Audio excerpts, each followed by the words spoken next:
কি রান্না হয়েছে আজকে? আজকে শনিবার, হুম, যার জন্য আজকে তো নিরামিষ।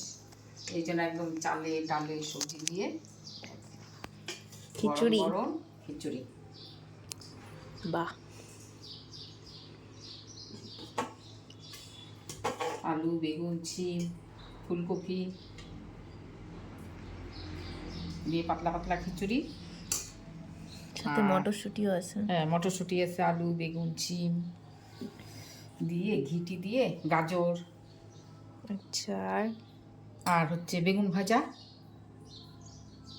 এর সাথে সবজি ভাল লাগবে না, যার জন্য ভাবলাম যে না, সেই করি, বেগুন ভাজা আর খিচুড়ি করি। অনেক সবজি আছে খিচুড়িতে দেওয়া। হুম, আর পায়েস। একটু মিষ্টি না বাহ, হলে হয়। মানে শেষ পাতে ডেজার্ট। হুম, একটু পায়েস। এই আজকে আমাদের দুপুরের মেনু। বাহ, বেশ সুন্দর খাওয়া দাওয়া আজকে শনিবারে। লাল, নীল, সবুজ, হলুদ। খিচুড়ি, বেগুন ভাজা, বেশ চলবে, একদম চলবে। দেখে নাও।